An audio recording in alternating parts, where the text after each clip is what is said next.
Some things which should not have been forgotten were lost. That's what Galadriel says in the beginning of the Lord of the Rings movie. And I'm going to talk about one of those. This is a book review. I'm Murphy Daly at Written by Murphy, and this is the book we're going to be talking about, The Ugly American, by William J. Lederer and Eugene Burdick, published in 1958. This one is a multi-million bestseller. It was a huge blast when it first came out in 1958, and it's still going today, it's still published today. I want to talk about what it's about.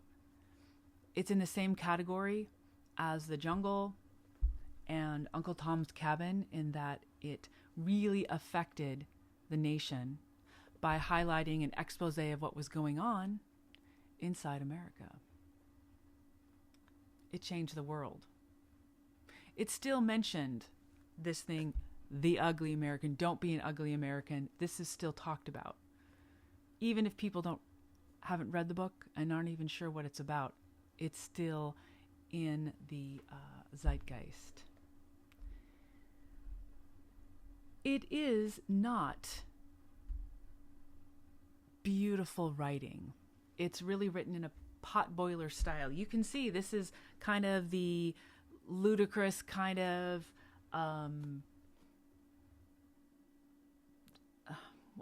it's kind of like super dramatic paperback kind of style, which is the style it's written in, but don't be pulled in too far just by that. It's not about character development so much, although there are some very memorable characters. It's about the setting. It's talking about the diplomatic efforts of America in Asia. The characters in the story lightly overlap. It's not a full arc of a story. It's not a full arc of a narrative. It's the setting and the theme of the diplomatic efforts in Asia that are really the point of the story. It is set in the front lines of the Cold War. 1958 was a big deal. Now, because it's set in this sort of potboiler dramatic kind of style and not trying to be refined and beautiful writing, it talks about stuff that is funny and it's exciting. It's a little bit shocking. Oh my gosh, did they just say that? And it's hard. It's spellbinding. Though what it's talking about is like, oh, what's going to happen next? And who are these characters? What's going to happen with them? What's going to happen to these people and this nation that they're working in? Very interesting, engaging, and heartbreaking. A story about diplomatic efforts? That could be a really dry white paper, but it is not. It shows example after example. I kind of was waiting for it in a Dickensian style to all come together. Sorry, it doesn't really happen that way. It shows example after example of these people, Americans, missing the target. And it's an important target. They're supposed to be communicating with the nation that they're working in with diplomacy, showing who America is to these places that could really use what we as Americans think we are. Freedom and hard work and efficiency and some industrial get it done sort of things. But they keep missing and missing and missing. Something that comes up a lot is the people don't know the language.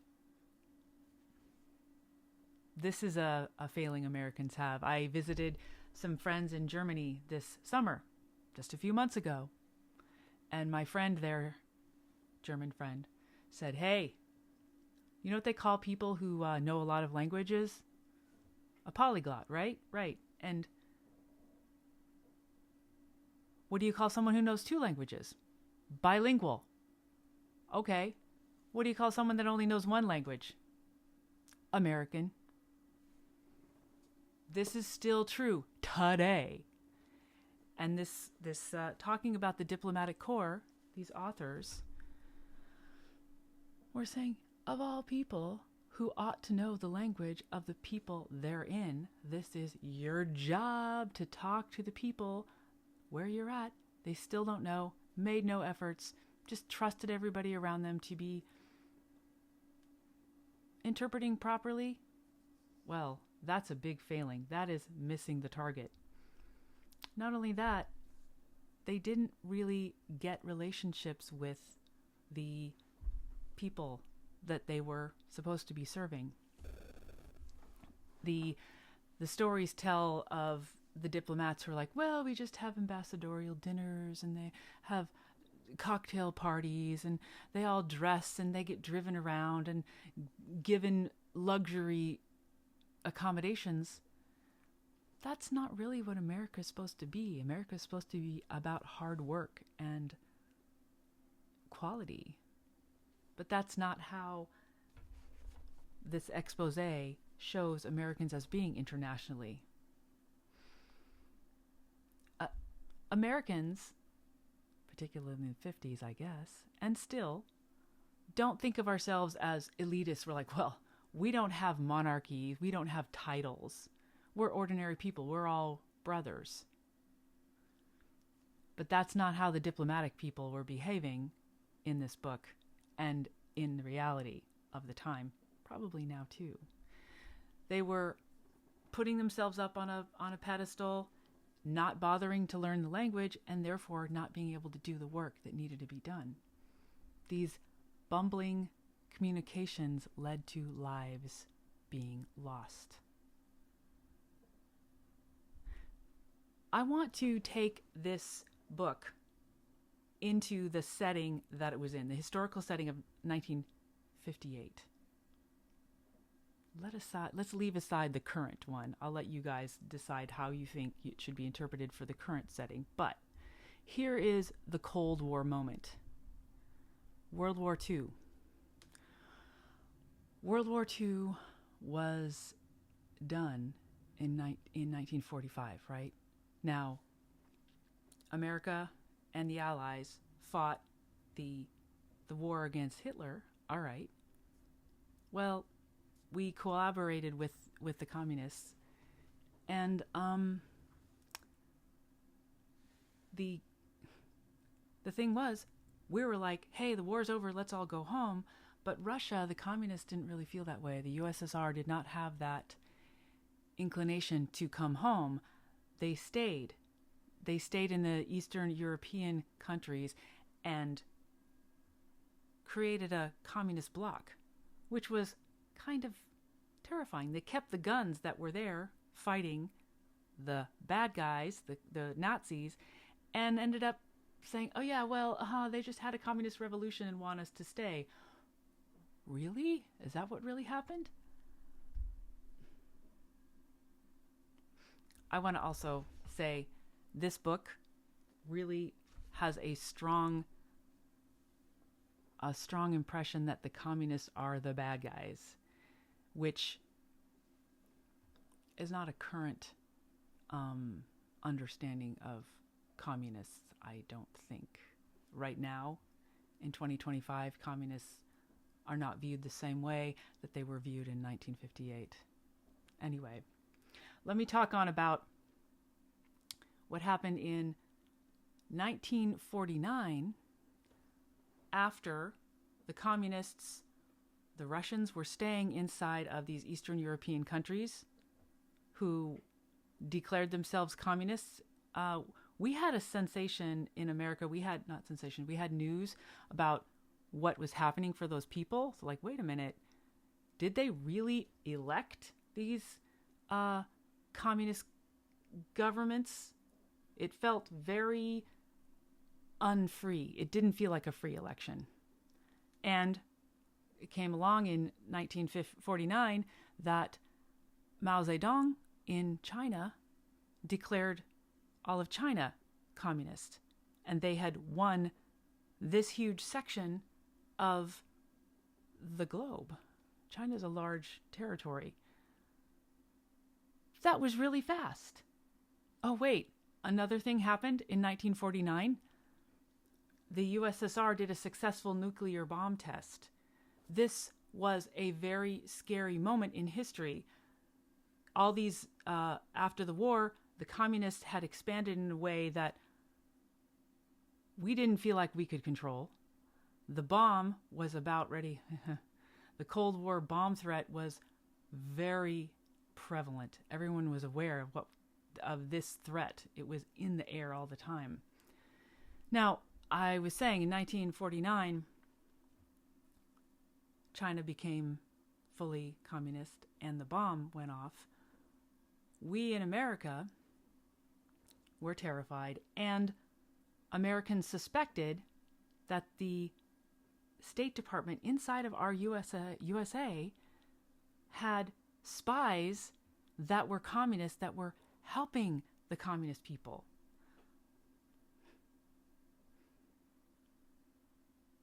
So the communism was this threat that was coming even into America. Now, people were suspicious of it. Now, here in the future, in 2025, we know that the Rosenbergs and Fuchs actually did sell this information I don't know if they sold, but they gave the information to Russia so that they could create this bomb. And so this kind of swirling, out of control feeling was happening. The Korean War, which came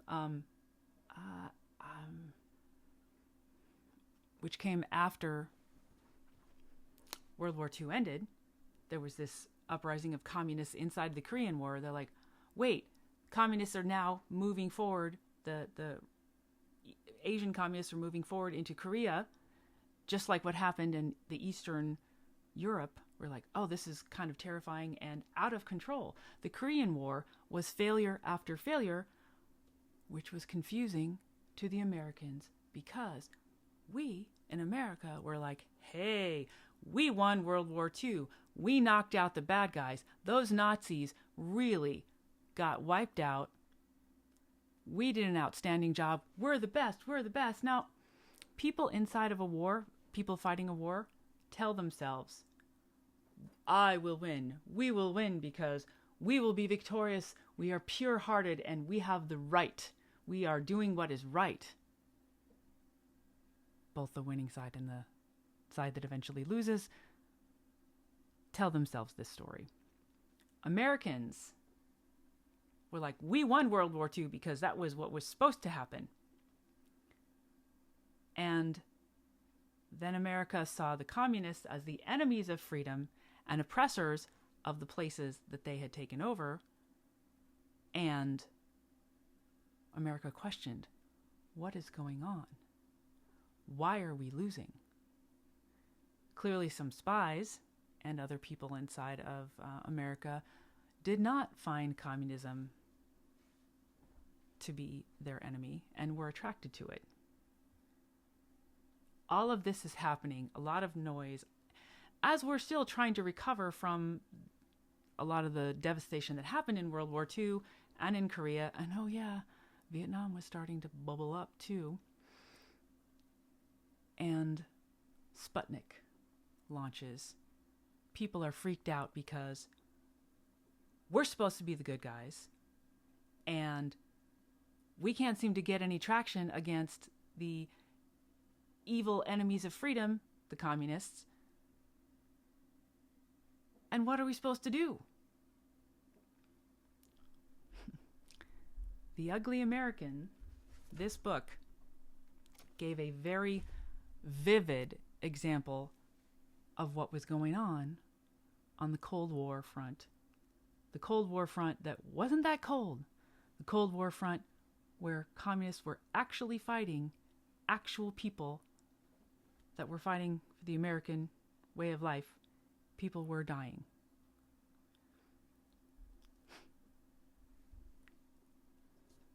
The Americans were too easily overconfident because we thought we were superior.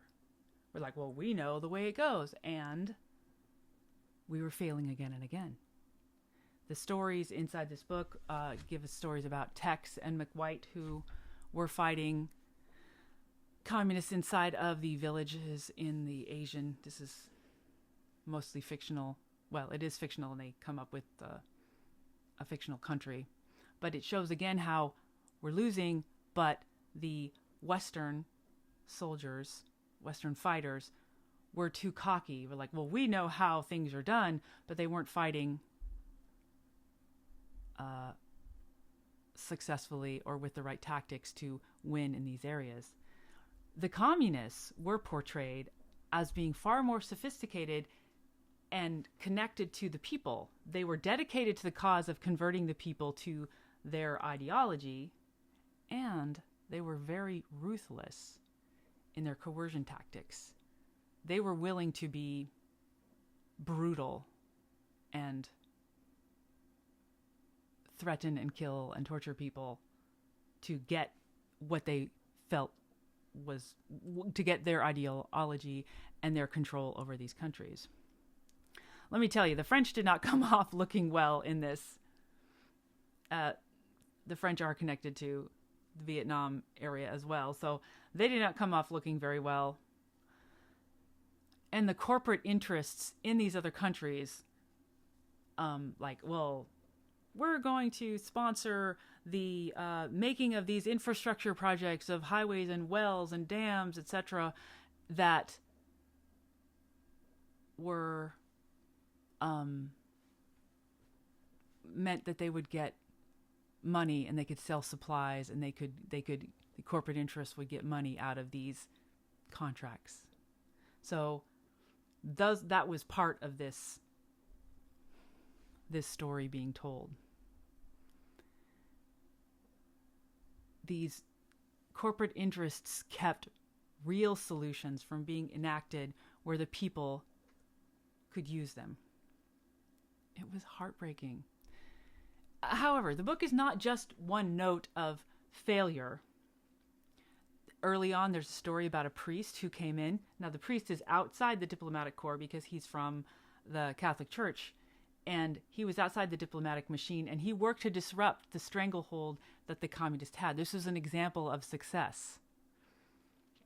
There was another character, Colonel Hillendale, who was a middle of America soldier obsessed with chickens, and he wanted to help get these people able to eat more protein, eat more food, chicken, eggs. So he's like, hey, we're going to get these chickens to be able to make more food, which is really basic, easy, not sophisticated. It was really practical. And then there was the engineer Homer Atkins, who his goal was to help the people with their farming, get irrigation, water. And he did, I loved the story of him. He told this wonderful story of how he came up with a plan and he worked with the people like, yes, this is what we need. We want him to win. They were like the underdogs, and he got there. But in the very end, it broke my heart because they were stifled by the culture of the American diplomatic corps. I'm reading it now, and I'm like, oh, this is why the Peace Corps was started. This is what the Peace Corps was all about. Indeed, the Peace Corps came out of it. But let me tell you, the book ends with a chapter that begs Americans to fix the problem. When it came out,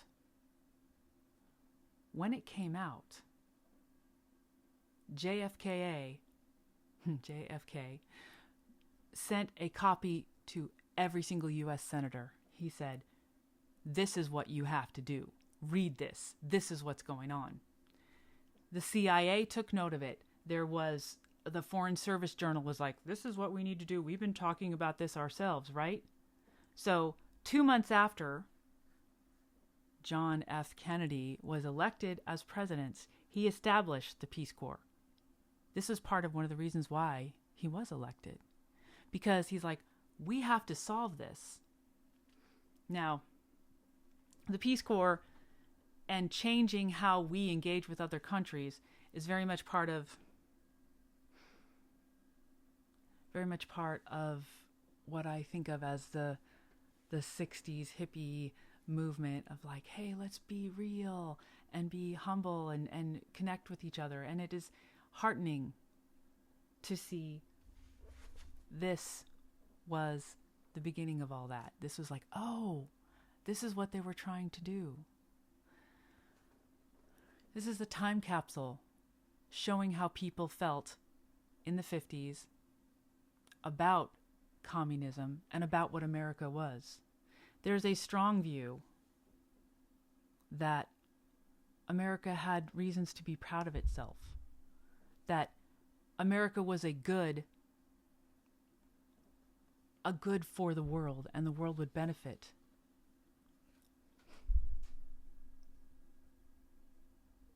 I want to read this very last paragraph.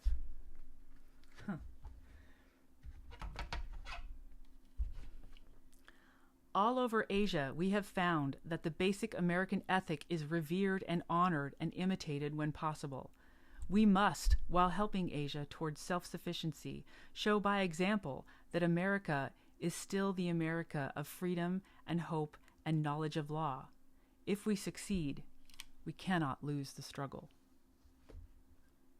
That, even though this is a sobering book about the state of American diplomacy, it's very optimistic. It says we cannot fail because we know we've got the goods that the world would benefit from.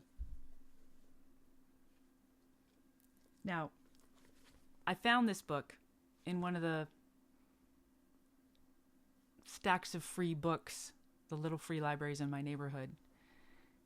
And I was like, oh, I've heard of this. What delights me is right inside, it has this head fink and a phone number that begins with letters SY and some numbers. I'm like, oh my gosh, this is really from the time. It says it was published, this particular book was published in 1960. And I don't know who the head fink was. Maybe the head fink was the enemy of whoever owned this book originally. I like that it is very much a time capsule. And this book should not have been forgotten. I think it's very relevant to what's happening right now. Both the overturning of the USAID. Is USAID doing what it was supposed to do? We should examine it. And it's being examined. I don't know if it was done right, but it seems like we should get back to some core principles, some basic principles. And the efforts that we have are being very much, the work that we're doing are being very affected by corporate interests.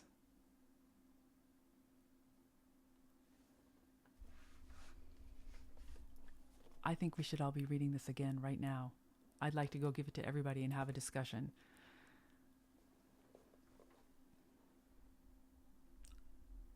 That's what we got. I'd love to hear what you think of it.